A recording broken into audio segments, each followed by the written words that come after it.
बच्चों। लूट लूंगी। जब तेरा गृह प्रवेश हुआ था ना, उस दिन व्रत के कारण मैं तुम्हारा स्वागत ना कर पाई, इसलिए आज आरती करती हूँ।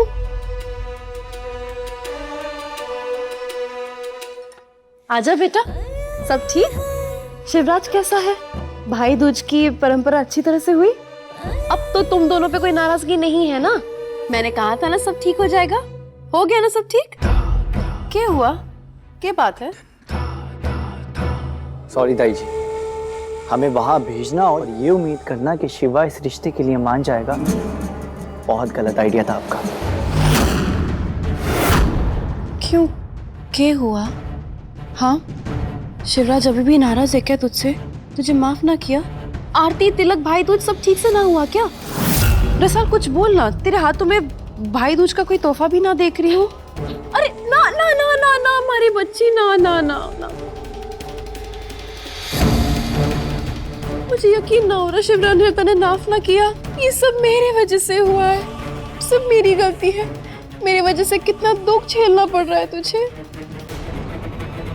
अरे महाराज शिवा तो तुझ पे जान छिड़कता था, इसी की बात हो गई।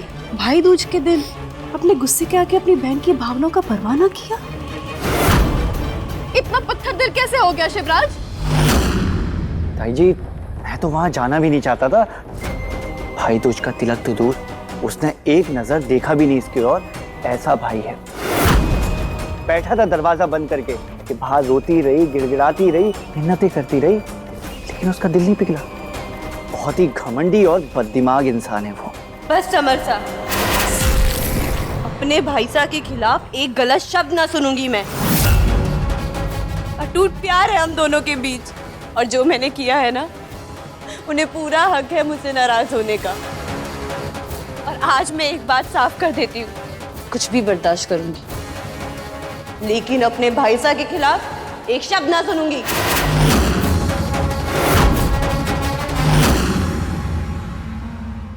समर,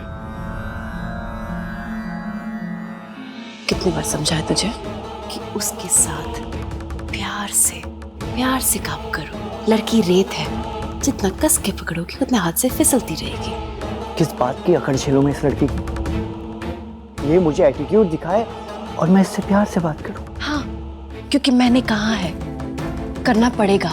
मैंने तुझे उसे सताने से या दर्द पहुंचाने से नहीं रोका है। उसे दुख दे, दर्द दे, लेकिन प्यार से, काबू में करके। बात आई समझ में?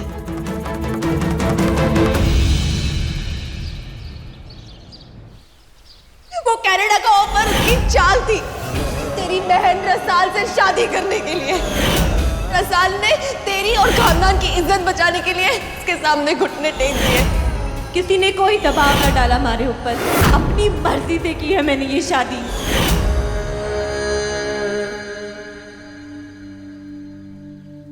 शिवा, कब तक ऐसे ही बैठा रहेगा? ठहर, चल अंदर चल। आजा बेटा। सुन, समर के बारे में पूछ रहा था ना तू?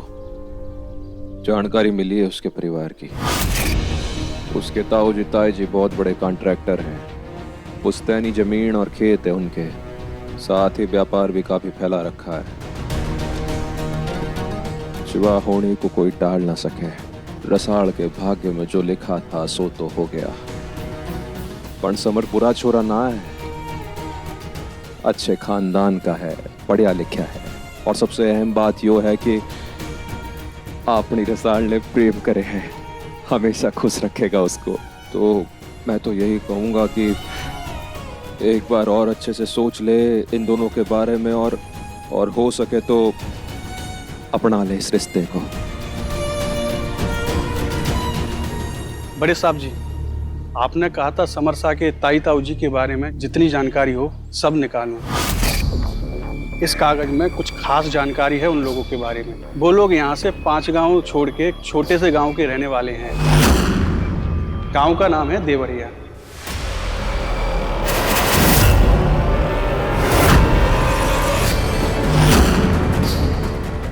देवरिया? उस गांव के स्वर्गीय सरपंच साहब के बारे में तो मैंने घना सुना है। बहुत ही सज्जन और भले मानुष थे उमेश सिंह जी।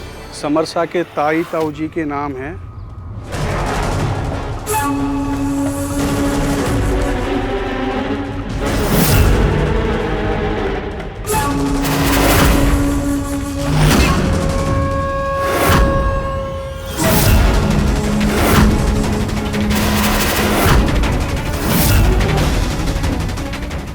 बिद्दी भर की छोरी, मैं तेरे दिखाऊंगी अभी कि मैं के हूँ। अगर तू अपने भाई को जिंदा दिखाना चाहती है ना, तो पुलिस थाने में मत जा। चकोरी और मूंग सिंह।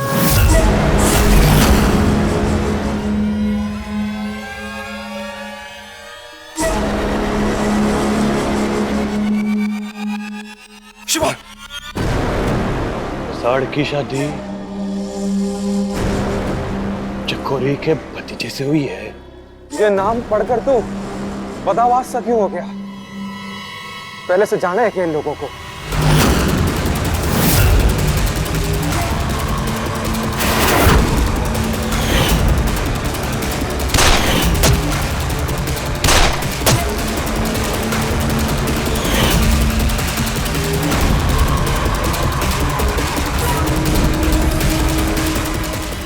शिवा, शिवा!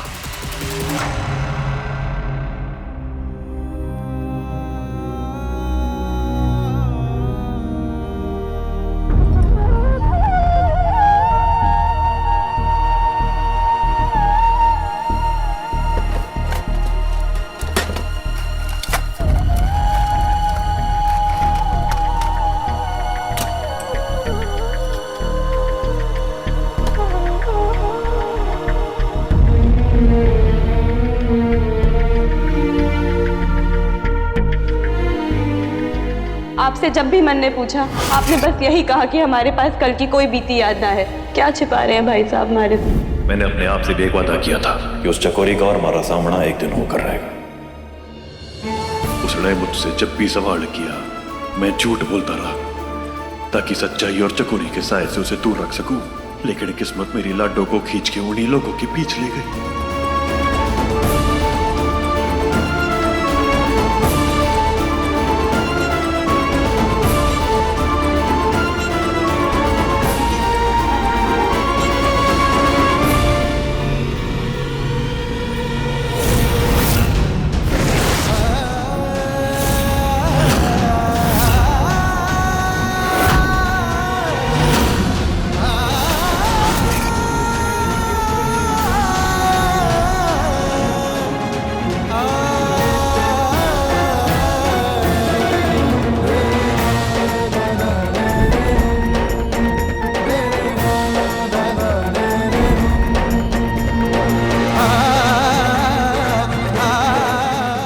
बापूसा और पुली मासा के हत्यारे हैं वो।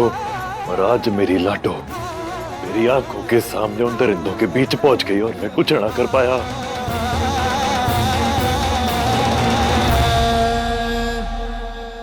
ना मैं लाडो को चकोरी और मूंग सिंह की सच्चाई बता सकता हूं और ना ही उसड़े उन दोनों के बीच में छोड़ सकता हूं। क्या करूं? क्यों हो रहा है? क्यों होना था?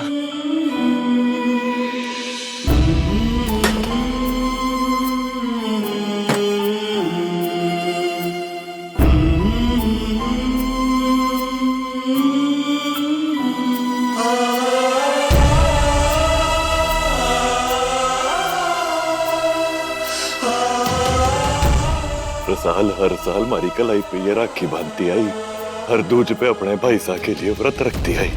और मैं उसे हर साल यो वादा करता रहा कि तारे पे कोई आंच तक ना आने दूंगा। तारी हर मुसीबत का मैं चट्टान बन के सामना करूंगा। मैं अपनी लाडो के लिए कुछ ना कर पाया, लेकिन वो अपने भाई सा की ढाल बढ़ गई। हमारी इज्जत पे आ चढ़ाए। इस बात के लिए उसने अपनी पूरी जिंदगी कुर्बान कर दी और मैं कुछ भी ना कर पाया। कुछ भी ना कर पाया मैं।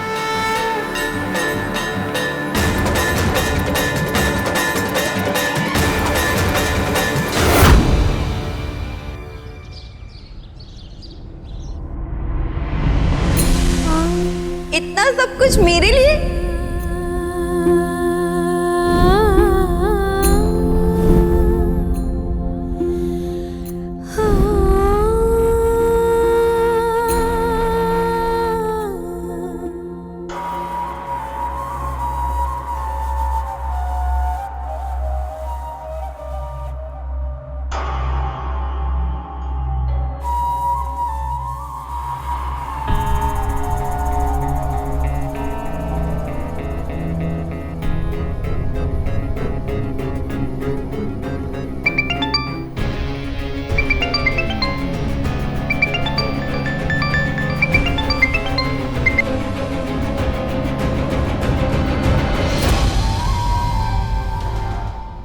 रसाल, आज जो मैंने तुम पे गुस्सा किया उसके लिए मैं तुमसे दिल से माफी मांगता हूँ।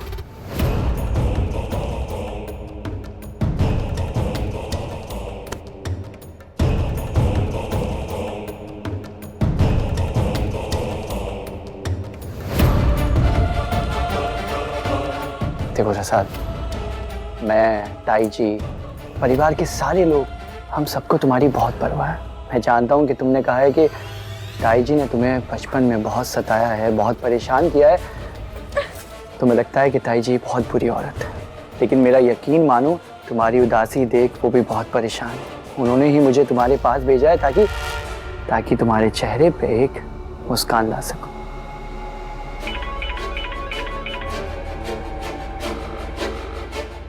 और तुम तो जानती हो ना, मैं ताई जी की किसी भी बात को ना नहीं कह सकता, और ले आया तुम्हारे चेहरे पे मुस्कान। वैसे रसाल, इतना भी बुरा इंसान नहीं हूं। आखिरकार मैं तुमसे प्यार करता हूँ, तुम्हारी फीलिंग्स की कदर करता हूँ। अच्छा चलो ठीक, बात कर लो अपने भाई से।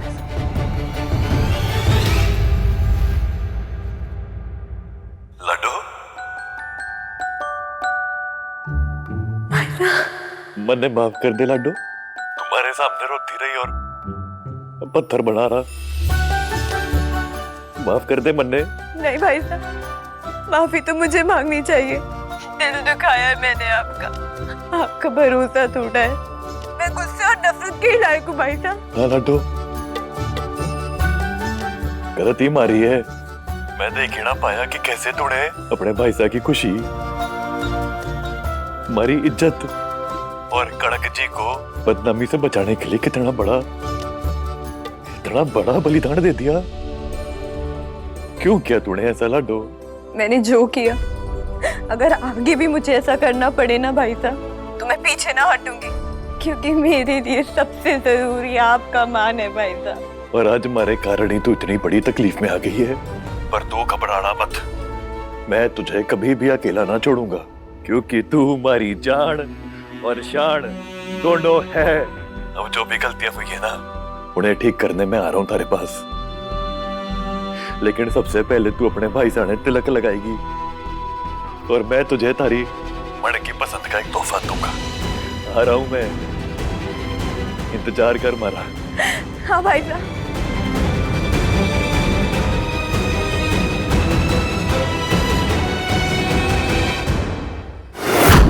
रंगने वाले पेंटर के डब्बे का पेंट कैसे लगा, और जिस दिन उस लड़की के उस वक्त पहने हुए कपड़ों का सुराग मन्ने मिल जाएगा, तब जवाब दूंगा मैं तुम्हें।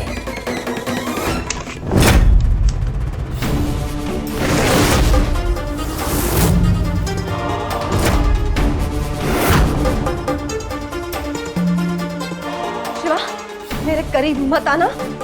मैं एक पल नहीं सोचूंगी और ये सर पे मार दूंगी। मैं सच में कह रही हूँ, मैं एक मिनट नहीं सोचूंगी और मार दूंगी मैं तुझे। शिवा रुक।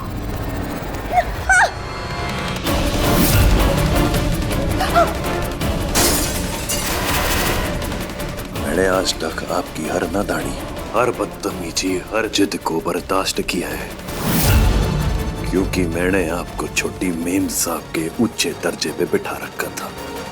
लेकिन आज जो गिरी हुई हरकत की है ना तुमने, उसकी वजह से मेरी बहन एक ऐसी जगह पहुंच गई है जहां जाना उसने अपने बुरे से बुरे सपने में भी ना सोचा था।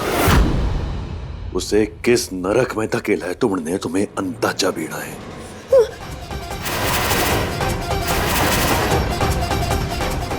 लेकिन डरो मत, इस बात के लिए मैं तुम्हें कोई सजा ना दूंगा।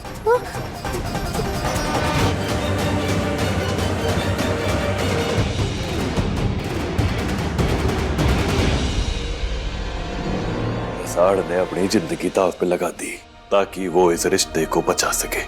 इसलिए अब मैं इस रिश्ते को बचाने के लिए जो करना पड़ेगा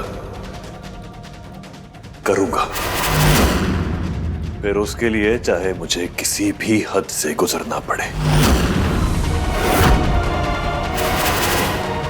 मैं तुम्हें मजबूर कर दूंगा कि तुम एक आदर्श पत्नी बनो, ताकि हमारी ये शादी, ये रिश्ता एक वैसा खुशियों भरा बने जैसा उसे रसाल देखना चाहती थी। मैं भी देखती हूँ कि कैसे कल तक हमारे टुकड़ों पे पलने वाला चाकर, जो मुझसे नजरें मिला के बात करने में भी घबराता था, मुझे एक आदर्श पत्नी बनाता है, पत्नी धर्म सिखाता है।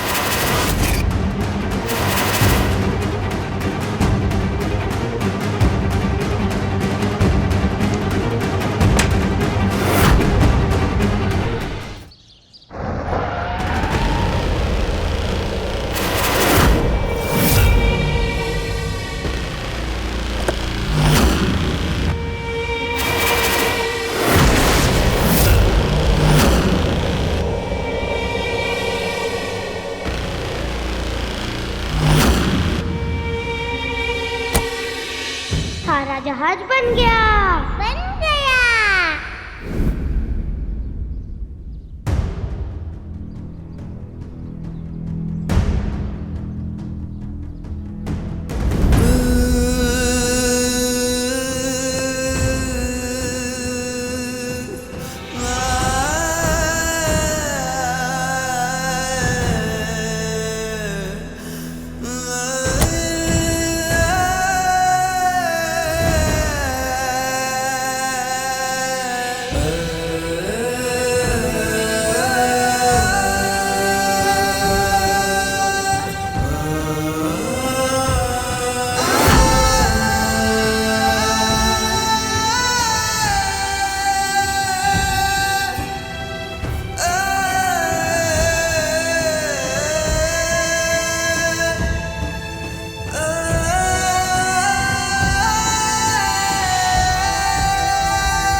दोनों का जो ये प्यार है ना, इसे देखकर हमारी छाती चौड़ी हो जावे।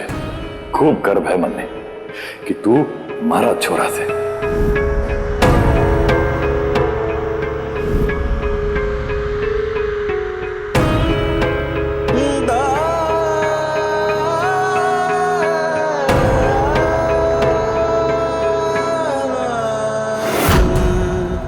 अब तो सिखाते हैं ना कि जब कोई इंसान सच्चा होता है तो उसके साथ कुछ गलत ना होता।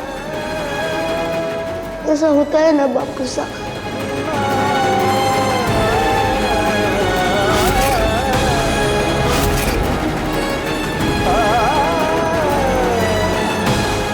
मैं नाश्ता लगवा दूं? लो।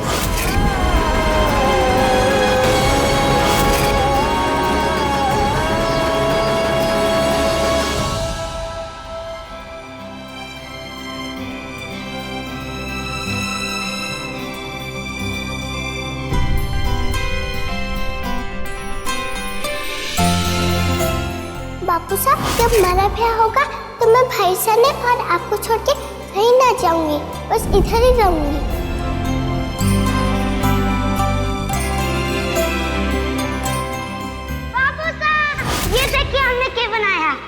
अरे वाह घणो खूब।